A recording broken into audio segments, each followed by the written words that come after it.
Think about your legs for a moment. Beyond what you see, there's this incredible hidden highway of veins working to keep things flowing. But what happens when some of the smaller connecting roads in that highway start to malfunction? We're diving deep today into perforating veins, those critical links between the surface and deeper veins in your legs, and their role in a condition called chronic venous insufficiency, or CVI. Exactly. And for this exploration, we've got some serious firepower in our corner. Chapters from Rutherford's Vascular Surgery and Endovascular Therapy, 10th edition. This is essentially the Bible in the field. So our goal is to understand what these perforating veins are, what it signifies when they become incompetent, meaning, they don't work properly, and the different ways we tackle this. Right. So get ready for a focused look at a seemingly small part of your body that can have a surprisingly big impact on your health. We'll be pulling out the crucial information, leaving the really dense stuff behind, and hopefully making some of these complex ideas click for you. Okay, let's unpack this. What exactly are these perforating veins we're talking about? Well, perforating veins, or PVs, are the connections between the superficial and deep vein systems in your legs, mainly in the calf and thigh. They act like bridges, passing through the deep fascia that's a layer of tissue separating muscle groups to link these two networks. What's interesting is just how many there are, around 60 in each leg. 60? Wow. That's a lot more plumbing than I ever imagined. So what's their day job? What are they supposed to be doing to keep things running smoothly? Their primary job is to make sure blood flows in one direction, from the veins closer to the surface of your leg into the deeper veins. This is vital, because those deep veins are the main routes for blood returning to your heart. These PVs have valves that enforce this one-way flow, and this process gets a big assist from your leg muscles contracting when you walk and move around. So it's a team effort, muscles squeezing, valves opening and closing to keep the current going the right way. But I think you mentioned that while this is the general understanding, the direct proof is, well, a little thin on the ground. Yeah, what's fascinating here is that while we have a strong theoretical understanding of how they normally function, based on anatomy and what we observe clinically, getting direct experimental evidence in living humans has been tricky. It's an area where we've built a really solid understanding through inference, rather than direct real-time measurements of these tiny vessels in action.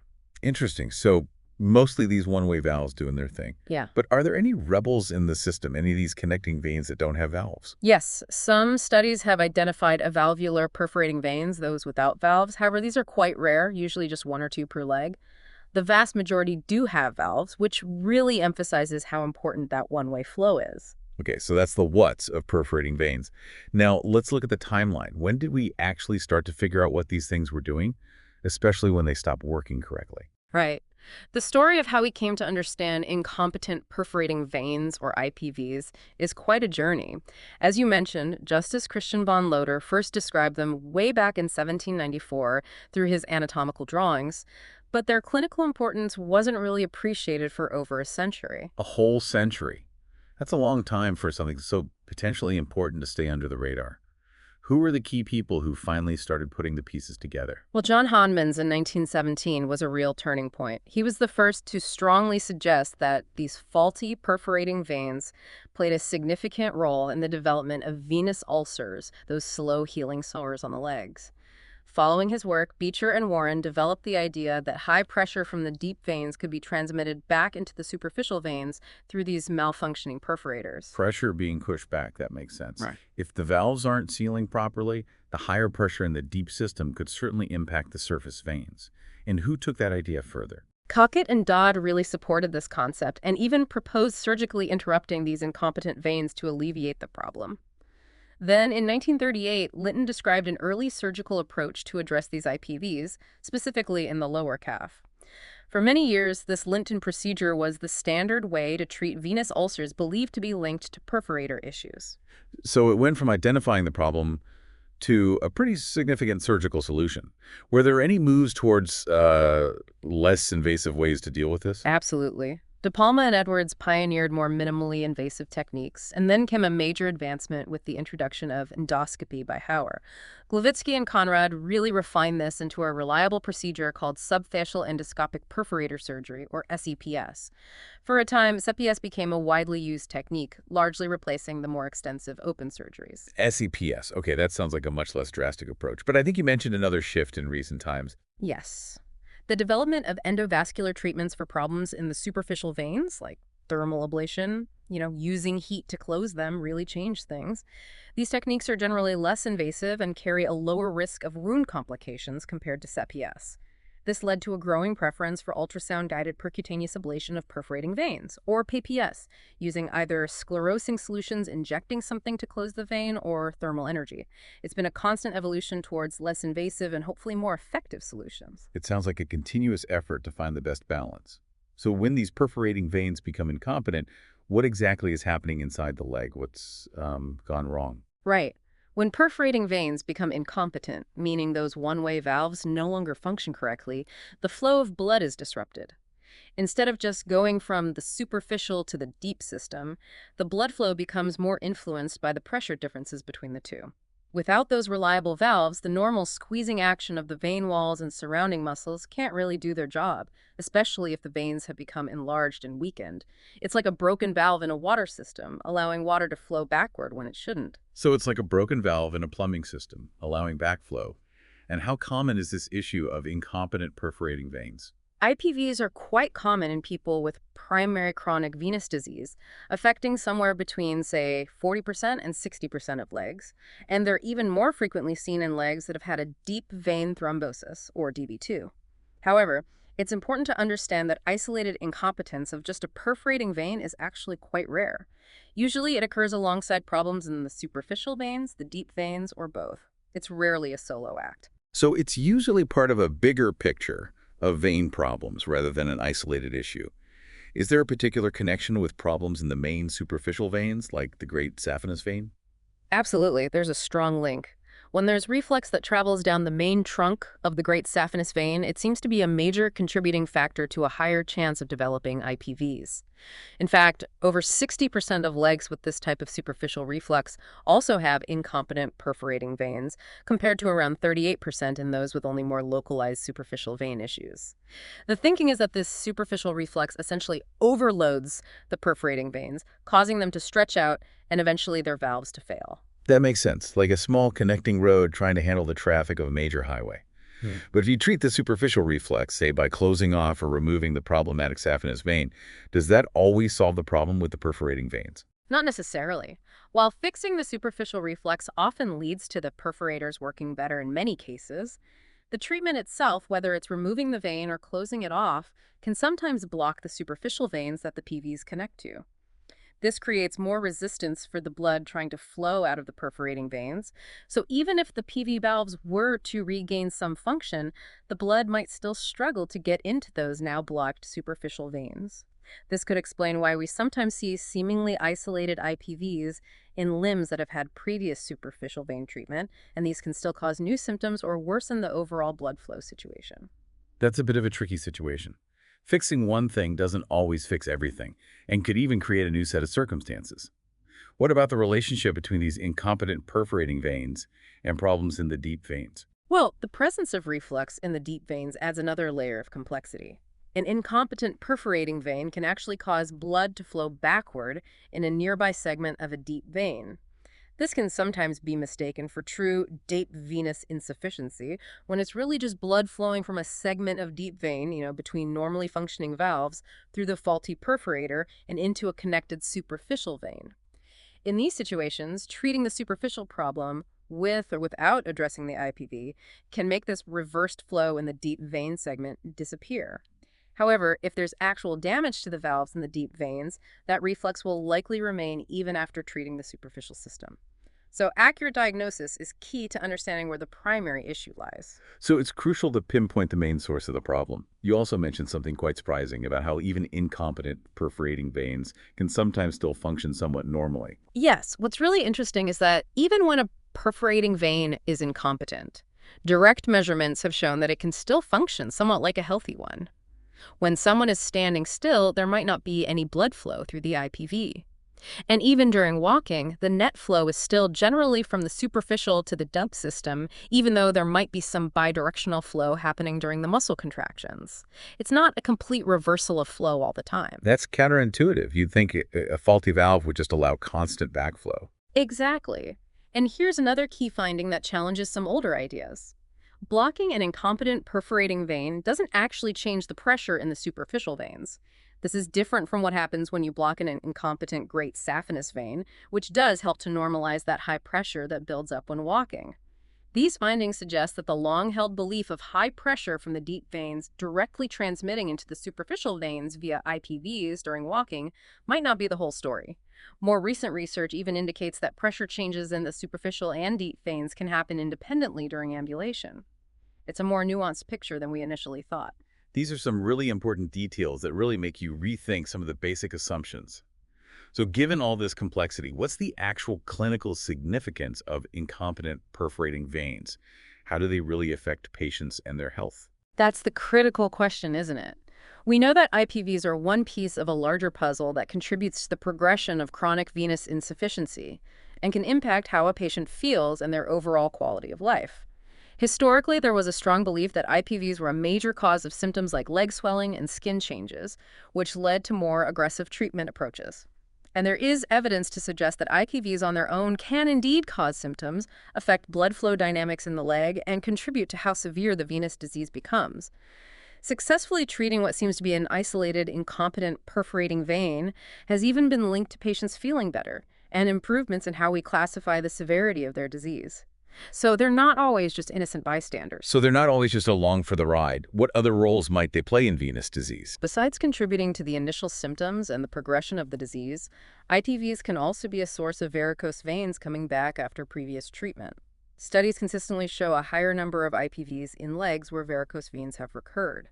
Whether this is more significant when there are also problems in the deep veins, or if it's important even with a healthy deep system, is still something researchers are looking into. Recurrent varicose veins. Yeah, that's a common frustration for many patients. What about the link between IPVs and the more serious issue of leg ulcers? Right. The connection between IPVs and leg ulcers was actually the first clinical link that was demonstrated historically. Early studies and case series suggested that surgically interrupting these faulty perforating veins could help venous ulcers heal and prevent them from returning, especially in cases of primary chronic venous disease rather than issues following a DVT. Some studies even indicated that treating IPVs alone could help heal ulcers in a significant number of limbs with primary CVD. This seemed like a very promising avenue for treatment. That sounds really encouraging. Yeah. But I think you mentioned that the evidence isn't entirely clear-cut. Yes. When we look at larger, well-designed studies like the Dutch ulcer trial, the benefit of specifically treating IPVs for ulcer healing compared to just using compression therapy hasn't been definitively confirmed. For example, the Dutch trial showed similar rates of ulcer healing and recurrence, whether patients had surgery to address the perforators or just used compression stockings. However, it's worth noting that these larger trials aren't always designed in a way that isolates the precise role of IPV, so it's still a bit of an open question. So the definitive answer on the direct impact of IPV treatment on ulcer healing from these big studies is still somewhat, well, inconclusive. Precisely.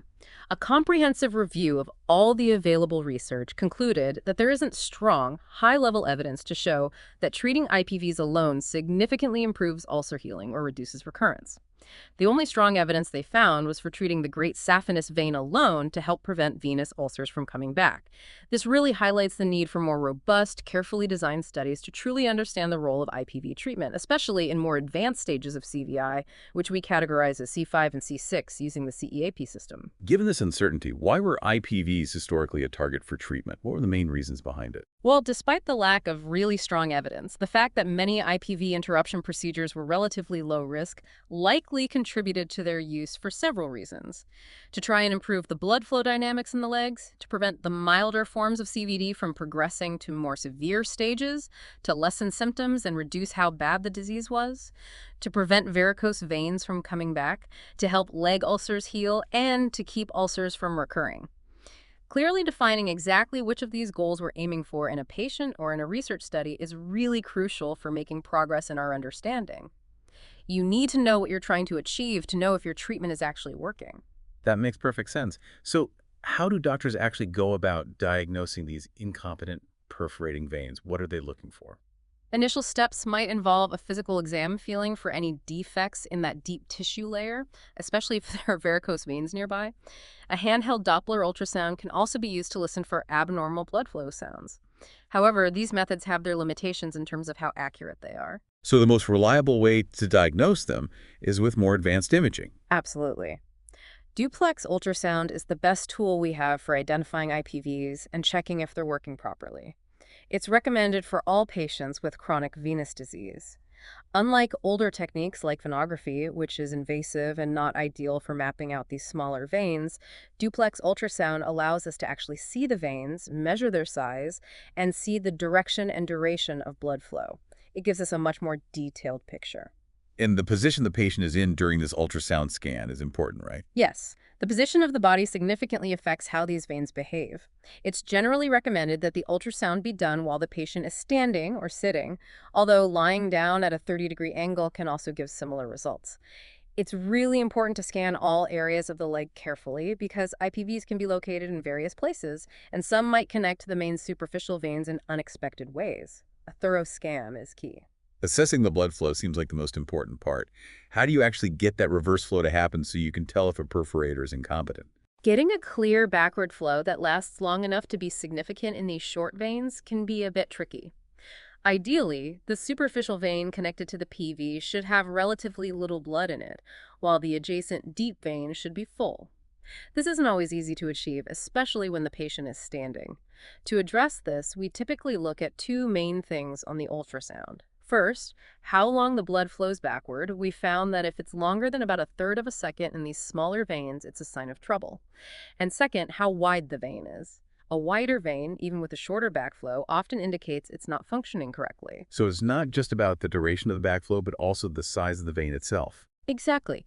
We usually measure the diameter when we see a cross-section of the vein at the point where it passes through that deep tissue layer. The reflex time, on the other hand, is measured while looking at the vein lengthwise using a special type of Doppler ultrasound that shows blood flow, and we take that measurement at the same point where it crosses the tissue layer. In our experience, looking at both of these things together gives us the most useful information. Very small PVs, less than 2 millimeters wide, might not be clinically significant even if they have some reflux, and they can be very difficult to treat.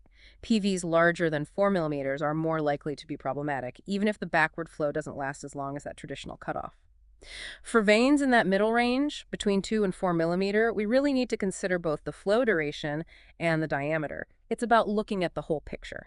That makes sense. You need to weigh all the factors rather than just relying on one single measurement. And if treatment is being considered, is there any additional imaging that's usually needed? Yes. When we're planning to treat an incompetent perforating vein, it's really important to repeat the duplex ultrasound in the exact position the patient will be in during the treatment. This could be lying on their back, stomach, or side, depending on how we plan to access the vein.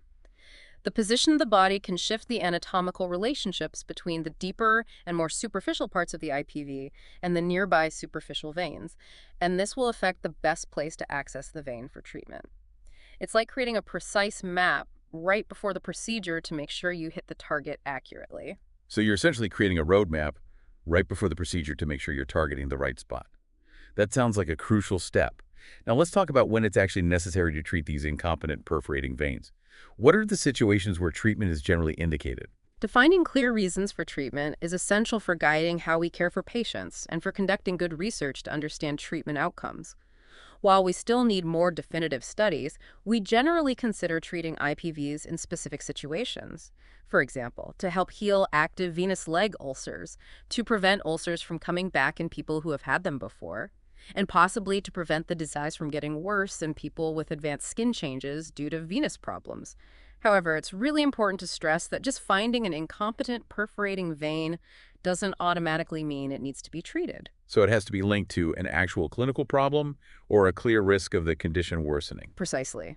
The decision to intervene should be based on our clinical judgment and a thorough understanding of the role that a specific IPV is playing in the overall blood flow situation in the leg. We need to carefully weigh the potential benefits of closing off the vein against the risks of leaving it untreated. It's not a decision to be taken lightly. And are there any established guidelines from major medical organizations to help doctors make these decisions? Yes, the American Venous Forum and the Society for Vascular Surgery have put out guidelines. They suggest treating problematic PVs, which they define as having a backward flow of at least half a second and being 3.5 millimeters or wider if they are located near healed or open venous ulcers. They also suggest considering treatment for similar problematic perforators in patients with more advanced skin changes due to venous disease, especially if there's a risk of an ulcer developing. Importantly, they advise against selectively treating incompetent PVs in patients who only have simple varicose veins without more advanced signs of venous disease. Furthermore, they recommend using minimally invasive ultrasound-guided techniques like thermal ablation or sclerotherapy over more invasive open surgery for treating these perforator veins when treatment is indicated. This really reflects the trend towards less invasive approaches in vascular care. That's a pretty clear direction towards the less invasive options. What about more specific advice for those with more advanced disease, like those with significant skin changes or previous ulcers? The most recent guidelines give more specific recommendations for these more advanced stages. For patients with an active venous leg ulcer and problems in the superficial veins, with reflux extending down towards the ulcer, along with problematic PVs near or under the ulcer, they suggest treating both the superficial veins and the perforator veins, in addition to using compression therapy to help the ulcer heal and prevent it from coming back. Similar recommendations apply to patients with skin changes suggesting an impending ulcer or a healed ulcer in the same scenario. They also suggest considering a staged approach, where you first treat the superficial reflux and then reevaluate the perforators to see if they're still a problem. Finally, for patients with isolated problematic perforator veins again, meeting those size and reflux duration criteria located near a healed or active ulcer, they suggest treating these PVs in addition to compression therapy, regardless of the health of the deep veins. It's a very tailored approach based on the specific clinical situation. So it's a very personalized approach based on the severity of the venous disease and the specific characteristics of these faulty perforator veins. That makes a lot of sense. Yeah. Now let's get into the actual treatment options available for these IPVs. Okay. When planning treatment, both the timing of the procedure and the specific technique used are important considerations. While the treatment can be done in stages, performing the treatment for the main superficial vein, like the saphenous vein and the perforator veins at the same time, offers a couple of key advantages. First, it means all the invasive parts are done in a single session, which is generally what patients prefer and can potentially reduce overall treatment costs. Second, there's some evidence suggesting that treating any remaining smaller tributary veins and IPVs at the same time as the saphenous vein might lead to better long-term success of the saphenous vein treatment.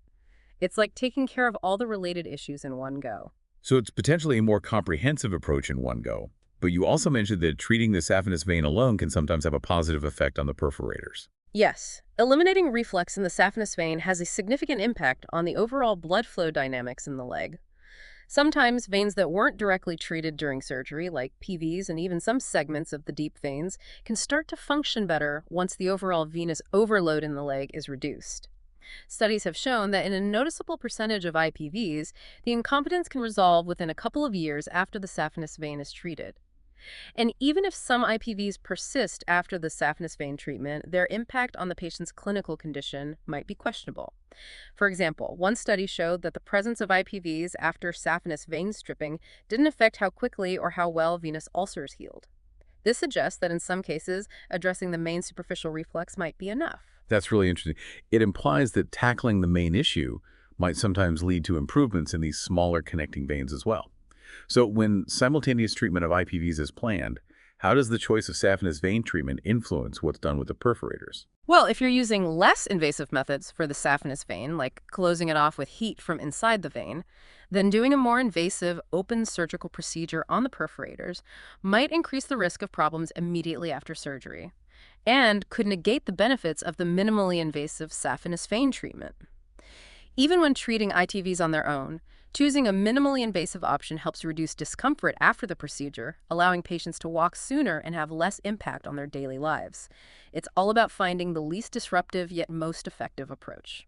Let's delve into the specific treatment options. You mentioned open surgery. Is that original Linton procedure still used at all? The original open surgery for perforator problems described by Linton, which involved a large incision down the calf, has largely been abandoned because it was quite invasive. Current open surgical approaches prefer using much smaller incisions, like stab wounds, combined with pulling out the vein using a special hook. This is significantly less invasive and usually doesn't require a hospital stay. With this technique, duplex ultrasound is often used beforehand to map out the locations of the IPVs on the skin, allowing for a more precise procedure. Ligation, simply tying off the incompetent perforators, can also be done through these small incisions directly over the arced sites. Sometimes ultrasound is used during the surgery itself to help guide the hook and ensure the correct ITV is being addressed. That sounds much more refined than the original procedure. But how successful is open surgery in the long run? While it can be effective, open surgical interruption isn't perfect.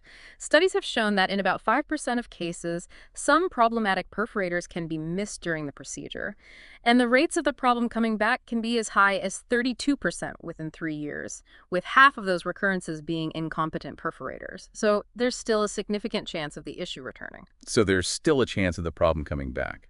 What about subfacial endoscopic perforator surgery, or SEPS, that you mentioned earlier? Right, SEPS. It involves using small endoscopic instruments to interrupt the incompetent perforators through small incisions made away from areas of significant skin damage or ulceration. It became a more accepted surgical treatment because it was less invasive and generally safer than the older Linton procedure. SEPS is typically done through 1 or 2 small openings after draining the blood from the leg by elevating it and using a special bandage to compress it, followed by briefly inflating a tourniquet on the thigh. Carbon dioxide gas is then introduced to create space and better visibility in the area beneath the deep tissue layer where the perforators are located. And what are the typical outcomes and potential complications with SEPS? Looking back at data from a registry in North America, they saw ulcer healing in about 88% of patients after 1 year. However, there was a complication rate of around 6%, which included things like blood clots in the deep veins, inflammation of superficial veins, and nerve pain. Other potential issues can include wound infection, numbness, and a collection of blood in the surgical area. The rates of ulcers coming back were around 28% after 2 years, which in some studies was better than just using compression therapy alone. However, other studies, like one done in the Netherlands, didn't show a significant overall benefit of SEPS over conservative treatment with compression in terms of healing and recurrence, although certain subgroups of patients seem to do better in specialized centers. A major review of the research concluded that SEPS combined with compression might help ulcers heal, but the evidence about preventing recurrence and using it with other surgeries wasn't as clear. So while SEPS was a step forward, there are still some questions about its overall effectiveness compared to less invasive options. So while SEPS was a step forward, there are still limitations and some uncertainty about its overall benefit compared to more conservative approaches. That brings us to the percutaneous ablation techniques, PAPS. These sound like the least invasive options we've discussed. That's right. Percutaneous ablation of perforating veins, or PPS, has become increasingly popular because it's minimally invasive, often done in the doctor's office, and avoids the need for general anesthesia and hospital stays. It really combines the targeted approach of surgery with the minimal invasiveness of an injection-based procedure. While it does require a high level of technical skill, it offers patients less discomfort, fewer complications, a quicker return to their normal activities, and a minimal impact on their quality of life. As we mentioned earlier, the guidelines from the major vascular societies actually recommend PPS over open surgical techniques for patients who would benefit from treating these problematic perforator veins. That's a pretty strong endorsement for these less invasive methods. That's a strong endorsement indeed. What are the key technical things involved in performing PPS? The two most critical aspects are getting an ultrasound-guided access point into the vein and then confirming that the treatment has been successful in closing it off. How you get into the vein depends on the specific technique you're using, whether it's injecting a sclerosing solution or using thermal energy like laser or radiofrequency. For thermal ablation, you want the entry point to line up well with the part of the perforator that's below that deep tissue layer. For sclerotherapy, you need to be aware of the location of the artery that often runs alongside the perforator to avoid accidentally injecting into it. For all of these techniques, using ultrasound guidance is essential to make absolutely sure you're inside the vein. Just drawing back some blood isn't enough. In the case of thermal ablation, you also need to confirm that the catheter or fiber is in that subfascial position. For radiofrequency ablation, the device itself can sometimes give you feedback confirming its position inside the vessel, but ultrasound confirmation is still necessary. It's all about precision and making sure you're in the right place. And how do you know if the PAPS procedure has worked right after it's done? What do you look for on the ultrasound to confirm success?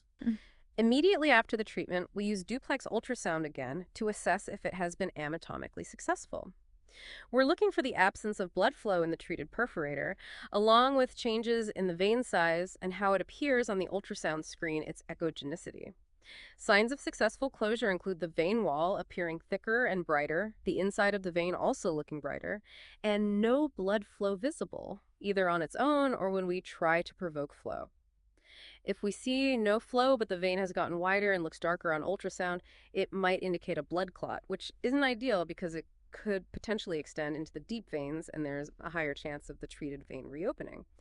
Checking success after foam sclerotherapy can be a little more difficult immediately because of visualization issues, so we often recheck it after 24 hours or more. Interestingly, we've noticed that if the artery running alongside the treated IPV becomes dilated and has increased blood flow, that can be a helpful indirect sign that the PAPS procedure was successful. It's like the artery is compensating for the now closed vein. That's a clever way to indirectly check for success. Let's talk about the specific PAPS techniques. Starting with laser ablation, what can you tell us about that? Okay, laser. For laser ablation of IPVs, different types of laser fibers and wavelengths can be used. Typically, the patient is positioned with their legs slightly elevated, and the problematic perforators are visualized with ultrasound and marked on the skin, noting their exact locations for follow-up. Using ultrasound guidance, we choose the best entry point, sometimes aiming to treat both the main perforator and a significant connecting branch in the same session. After numbing the area and getting access with a needle, a laser fiber is advanced into the perforator, being careful not to go beyond that deep tissue layer. We then inject a large volume of dilute anesthetic around the vein. This helps with pain and also acts as a protective barrier against the heat. This is called tumescent anesthesia. The perforator is then treated in small segments, starting at the deep tissue level and moving towards the surface, delivering a specific amount of laser energy to each segment. We then use color Doppler ultrasound to confirm that the treatment is complete. Light compression is usually applied to the leg afterwards. And what about radiofrequency ablation? How does that differ from laser? Radiofrequency ablation typically uses a device with electrodes on the end.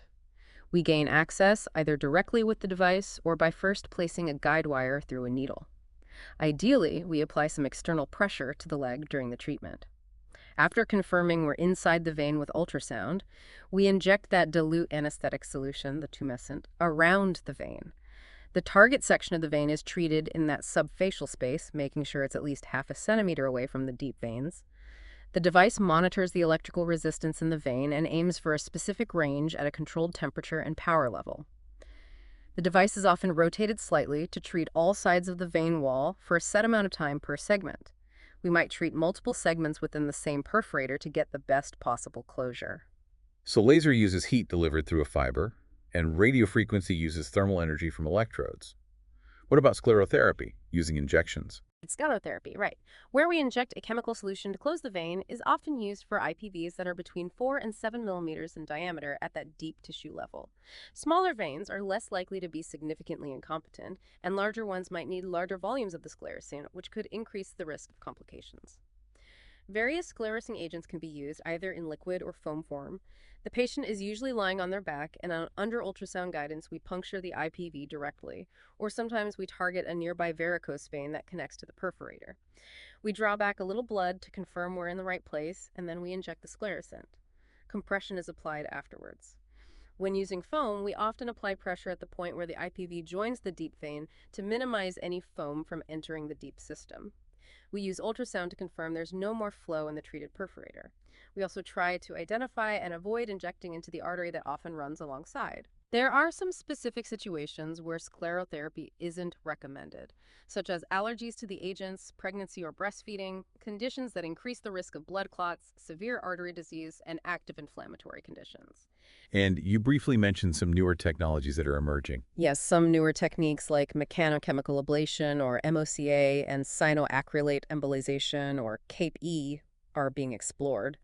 MOCA has shown similar success rates to thermal ablation and doesn't require that large volume of anesthetic injection.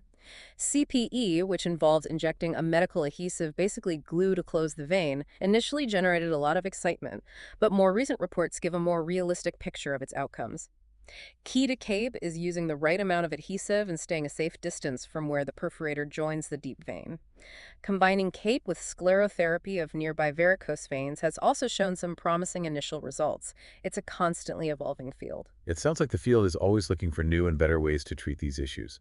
What about the overall results and potential complications of these PPS procedures? Well, early success rates with radiofrequency ablation are generally very good, with over 90% of treated perforators showing no blood flow 6 months later. The risk of skin burns is low. Laser ablation also reports high initial closure rates, but common side effects can include bruising, pain, temporary numbness, and skin discoloration. It can sometimes be tricky to tell on follow-up if a perforator has truly reopened or if a new one has formed. Sclerotherapy has shown a range of success rates in closing the veins, and there is a potential risk of skin damage and blood clots in the superficial veins. Interestingly, using blood thinners has been linked to lower success rates with sclerotherapy for IPVs and also a lower chance of ulcers healing. While the veins can sometimes reopen, we often see improvements in how patients feel and their ability to function after successful sclerotherapy. While complications are generally rare with all PPS techniques, they can include temporary spasm of the arteries, blood collections, accidental injection into an artery, leakage of the treatment substance outside the vein, and very rarely a severe allergic reaction. It's important to remember that we still need more studies directly comparing these different PAPS methods, and what predicts success might vary depending on the specific technique being used. Given all these different treatment options, what happens immediately after a PPS procedure? What's the usual recovery like? Immediately after the treatment, we usually do an ultrasound to make sure there hasn't been a blood clot in the deep veins, a DVT. A compression dressing is typically applied continuously for the first 24 hours and then worn during the day for another 3 to 5 days. The first follow-up appointment, which includes another duplex ultrasound scan, is usually scheduled within a week to check for DVT and to see if the treatment has been initially successful in closing the perforator. We also recommend longer-term clinical and ultrasound follow-up, with the specific timing depending on any other treatments that were done at the same time. It's important to monitor how things are going over time. We've covered a lot of ground on perforating veins. I know the chapter also includes a decision-making guide, sort of a flow chart. Can you briefly explain how that helps with treatment choices? Yes, the algorithm essentially lays out a step-by-step process for deciding on treatment based on several key factors. It considers whether the patient has a leg ulcer that is active, has healed, or is at risk of developing, whether there are problems in the superficial and/or deep veins, the specific characteristics of any incompetent perforators that are found, such as their size and how long the backward flow lasts, and how close these perforators are to any skin changes or ulcers. It also takes into account the possibility of a blockage in the larger veins in the pelvis, which would need to be addressed first. If there's no superficial vein problem and only faulty perforators near skin issues, those would likely be the target of treatment. If superficial or deep reflux is also present, the algorithm helps guide the sequence and combination of treatments, including using heat or injections to close superficial veins, treating the perforators, and continuing to use compression therapy. Follow-up ultrasound is recommended to see how things are progressing and to guide any further treatment that might be needed. It's a comprehensive approach to help tailor the treatment plan. That sounds like a really helpful way to bring all the information together and guide the treatment strategies. To wrap things up, what are the key things you want listeners to remember from our deep dive into perforating veins? I think the main things to remember are that perforating veins are crucial connections in the leg's blood flow, and when they don't work properly, they play a complex role in the development and progression of chronic venous insufficiency. We've seen how our understanding and the ways we treat IPVs have changed over time, moving from more invasive open surgeries to the less invasive percutaneous ablation techniques that are now often preferred. There are various treatment options available, and the best approach needs to be carefully chosen for each individual patient based on their specific condition and the most current evidence-based guidelines. It's definitely not a one-size-fits-all situation. Yeah, it's clear that this is a field where our knowledge and the treatment options are constantly improving. It's certainly more intricate than just fixing a single faulty valve. Exactly. There's a really delicate balance within the entire vascular system, and understanding these seemingly small connections, like perforating veins, is vital for effectively managing chronic venous disease and improving patients' lives. Considering this intricate balance within our vascular system, it really makes you wonder what other seemingly small connections within our bodies might hold significant influence on our overall health, just waiting for us to fully understand them. It highlights the incredible complexity beneath the surface and the ongoing journey of discovery in medical science. Thanks for joining me for this deep dive.